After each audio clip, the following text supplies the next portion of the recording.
రేపు మాజీ ముఖ్యమంత్రి వైఎస్ జగన్మోహన్ రెడ్డి రెంటపాళ్ల గ్రామంలో ఆత్మహత్య చేసుకున్నటువంటి కొర్లకుంట నాగమల్లేశ్వరరావు విగ్రహావిష్కరణకి వస్తున్న సందర్భం ఎలా ఉంది అంటే, ఇంతకుముందు మనం సినిమాల్లో చూసేవాళ్ళం, రావుగోపాలరావు రాత్రి చంపి పొద్దున్నే వచ్చి దండేసి సానుభూతి చెప్పినట్లు. ఇవాళ ఈ సందర్భం కూడా ఈ నాగమల్లేశ్వరరావు చనిపోవటానికి 100% కారణం వైఎస్ జగన్మోహన్ రెడ్డి ఏదైతే తాను తప్పుడు సర్వే రిపోర్ట్లు ఇప్పించి వాళ్ళ ప్రభుత్వం అధికారంలోకి వస్తుంది అనేటువంటి కాన్ఫిడెన్స్ వాళ్ళ కార్యకర్తలకి క్రియేట్ చేయటం వల్ల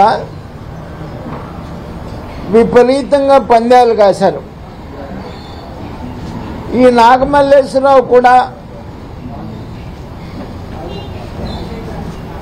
ఇంట్లో ఉన్న 10 లక్షలు ఖర్చులకు పెట్టుకున్న 10 లక్షలు కూడా తీసుకొని వెళ్ళి 2 కోట్ల రూపాయలు పందెం కట్టాడు.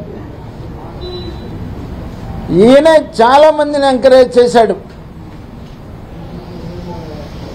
మీరు కూడా పందాలు కట్టండి, లక్షల రూపాయల డబ్బులు వస్తాయి, ఒక్కసారిగా లక్షాధికారి కావచ్చు అనేటువంటి దాని మీద పందాలు కాసి దానివల్ల అప్పుల వాళ్ళు అడుగుతారు అనేటువంటి ఉద్దేశంతో ఆయన ఆత్మహత్య చేసుకుంటే దానికి ఎవరు బాధ్యులు? కౌంటింగ్ ముందు రోజు ఆయనే వాళ్ళు వేయించుకున్న సిఐఏ ఉన్నాడు. ఆ రోజు కూడా ఎలక్షన్ రోజు కూడా ఆయన చేసినటువంటి అరాచకానికి సిఐఏ దగ్గరుండి సపోర్ట్ చేశాడు. ఆయనే సిఐకి ఫోన్ చేసి కౌంటింగ్ రోజు ఊళ్ళో గొడవలు జరుగుతాయి, మీరు యాక్షన్ తీసుకోమంటే సిఐ ఇరు పార్టీల్ని, తెలుగుదేశం వాళ్ళని కొంతమందిని, వైసీపీ నుంచి కొంతమందిని తీసుకొచ్చి కౌంటింగ్ రోజంతా స్టేషన్లో కూర్చోబెట్టే తెల్లారి తెలుగుదేశం పార్టీ పెద్దలు, వైసీపీ తరఫున నాగమల్లేశ్వరరావు తండ్రి ఇద్దరు, 2 పార్టీల పెద్దలు వెళ్ళి బైండ్ ఓవర్ చేసుకొని 2 పార్టీల పెద్దలు ఇద్దరిని స్టేషన్ నుంచి బయటికి తీసుకొచ్చిన తర్వాత ఈ అప్పుల ఒత్తిడి ఎక్కువ ఉంటుంది, నువ్వు గుంటూరు వెళ్ళిపోమని చెప్పేసి తన సొంత తండ్రే పోలీస్ స్టేషన్ దగ్గర నుంచి కారు ఎక్కించి గుంటూరు పంపించారు. బంధువులు తనకి ఆర్థికంగా సపోర్ట్ చేయకపోవటం వల్ల, బంధువులు తనల్ని అవమానపరచటం వల్ల, నువ్వెందుకు, నీ బతికెందుకు, నువ్వు వెళ్ళి నువ్వు చావు అని చెప్పేసి బంధువులు అవమానపరచడం వల్ల తన అప్పుల పాలై, జగన్మోహన్ రెడ్డిని నమ్మి పూర్తిగా అప్పుల పాలై ఆత్మహత్య చేసుకున్నాడు. ఎంతో జీవితం ఉన్నటువంటి వ్యక్తి, బాధాకరంగా ఉంది. ఒక యంగ్స్టర్ ఎవరైనా కావచ్చు, ఏ పార్టీ అయినా కావచ్చు, ఒక యంగ్స్టర్ ఎంతో జీవితం ఉన్నటువంటి వ్యక్తి, భార్య ఉన్నటువంటి పరిస్థితి, మరి అటువంటి వ్యక్తి, ఎంతో జీవితం ఉన్నటువంటి వ్యక్తి జగన్మోహన్ రెడ్డి వల్ల మరి చనిపోతే ఇవాళ దాన్ని ఓదార్పు రావటం అంటే, నేను చెప్పిన సామెత ఏదైతే ఉంది, రావుగోపాలరావు రాత్రి చంపి పొద్దున్నే దండేయడానికి వచ్చినటువంటి పరిస్థితి తప్ప అంతకన్నా ఇంకొకటి కాదు. మొన్న తెనాలి వచ్చాడు, తెనాలి వచ్చి ఎవరిని పరామర్శించడానికి వచ్చాడు? గంజాయి బ్యాచ్ని రౌడీ షీటర్లని, అంటే తన ప్రభుత్వంలోనే నార్కోటిక్ కేసులు, రౌడీ షీటర్సు అతనే పెట్టాడు. తన ప్రభుత్వంలోనే పెట్టినటువంటి గంజాయి అమ్మే వాళ్ళని, గంజాయి బ్యాచ్ని, రౌడీ షీటర్లని పలకరించడానికి వచ్చాడు. ఇవాళ చెప్పే ఈ నాగమల్లేశ్వరరావు మీద కూడా 2010లో ఒక క్రైమ్ ఉంది 50/2010.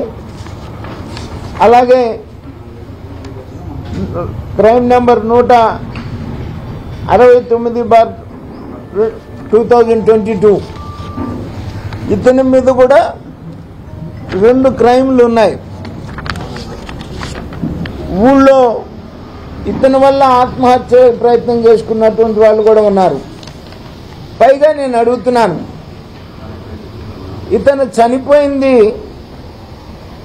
జూన్ 9వ తారీఖున, ప్రభుత్వం ఏర్పడింది జూన్ 12న. అంటే ఇంకా ఎన్డీఏ ప్రభుత్వం కూడా ఏర్పడక ముందే ఇతను ఆత్మహత్య చేసుకున్న పరిస్థితి. అప్పటికి పోలీస్ అధికారులు, మీరు అపాయింట్ చేసినటువంటి పోలీస్ అధికారులు ఉన్నారు. ఏ విధమైనటువంటి పోలీస్ హెరాస్మెంట్ జరిగినటువంటి పరిస్థితి కాదు. 2 పార్టీలని కూర్చోబెట్టారు. ఇరు పార్టీలు బైండ్ ఓవర్ చేసుకొని బయటకు వచ్చి వాళ్ళ తండ్రి అప్పుల బాధ అప్పులోళ్ళు ఇళ్ల మీద పడతారని చెప్పేసి తండ్రే స్వయంగా కారెక్కించి గుంటూరు పంపించారు. బంధువులు చేసిన అవమానానికి అతను చనిపోయాడు. దీనికి 100కి 100 పాళ్ళు ఒక యంగ్స్టరు, ఎంతో జీవితం ఉన్నటువంటి వ్యక్తి చనిపోవటం బాధాకరం. చనిపోవటానికి పూర్తి బాధ్యత జగన్మోహన్ రెడ్డిదే అని చెప్పేసి ఈ సందర్భంగా తెలియజేస్తా ఉన్నాను. ఇవాళ మాట్లాడుతూ ఉన్నారు రెడ్ బుక్ రాజ్యాంగం అని. రెడ్ బుక్ రాజ్యాంగం ఎలా ఉంటుంది, ఎట్లా ఉంది? ఇప్పుడు చలో ఆత్మకూరు ప్రోగ్రాంకి చంద్రబాబు నాయుడు గారు వచ్చినప్పుడు 24 గంటలు వైన్ డీలర్స్ అసోసియేషన్లో మీరు చంద్రబాబు నాయుడు గారిని డిటైన్ చేశారు పోనీయకుండా. రాజారెడ్డి రాజ్యాంగం అంటే అట్లా ఉంటుంది. ఇవాళ నువ్వు తిరుగుతున్నావు. ప్రజాస్వామ్య పాలన అంటే ఎలా ఉంటుంది అనేది ఇవాళ నువ్వు తిరుగుతున్నావు. రౌడీ షీటర్స్ని, గంజాయి బ్యాచ్ని, ఇటువంటి నేర చరిత్ర ఉన్నటువంటి వాళ్ళని పలకరించడానికి తిరుగుతా అబద్ధాలు చెప్పి మోసాలు చేసి, అసలు నీ పార్టీ పుట్టికే ఒక మోసపూరితమైనటువంటి పుట్టిక.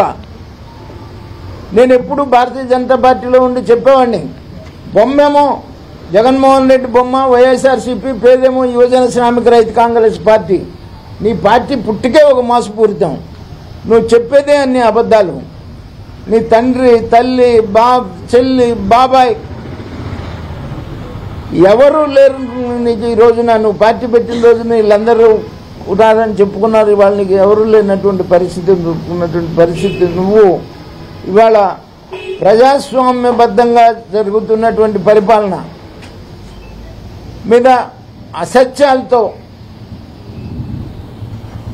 మళ్ళీ ప్రజల్ని నమ్మించాలని చెప్పేసి నువ్వు ప్రయత్నం చేస్తే మళ్ళీ రేపు 2029లో జగన్మోహన్ రెడ్డి నీకు ఇవాళ 2024లో వచ్చి ఇచ్చిన 11 సీట్లు కూడా నీకు దక్కేటువంటి పరిస్థితి ఉండదు. ఇటువంటి అరాచక ప్రభుత్వం, నీ అరాచక ప్రభుత్వానికే, నీ అరాచకత్వానికే, నీ రాక్షసత్వానికే నీకు ప్రజలు బుద్ధి చెప్పారు 24లో.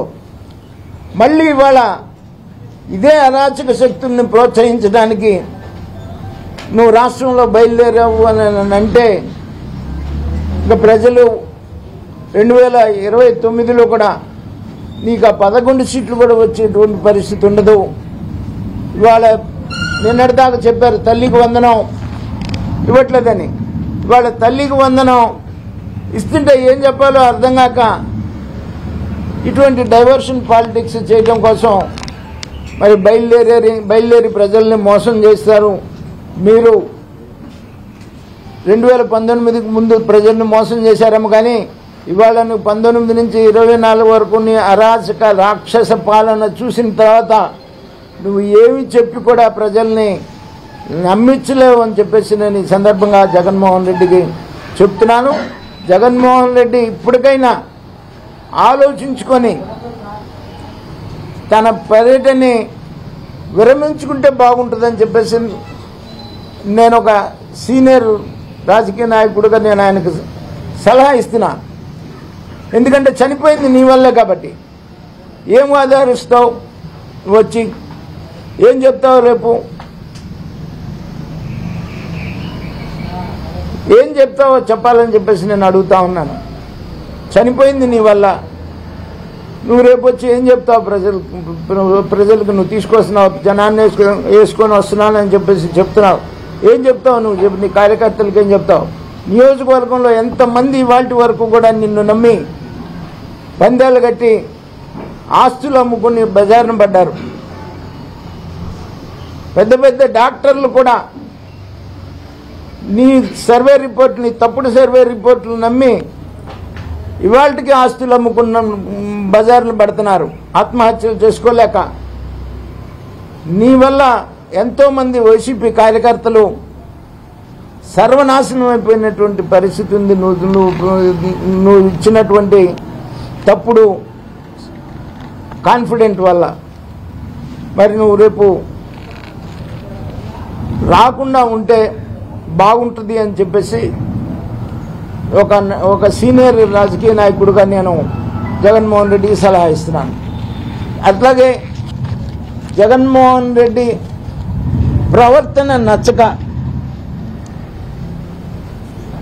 వైసీపీ నుంచి 4 కౌన్సిలర్లు ఇవాళ తెలుగుదేశంలో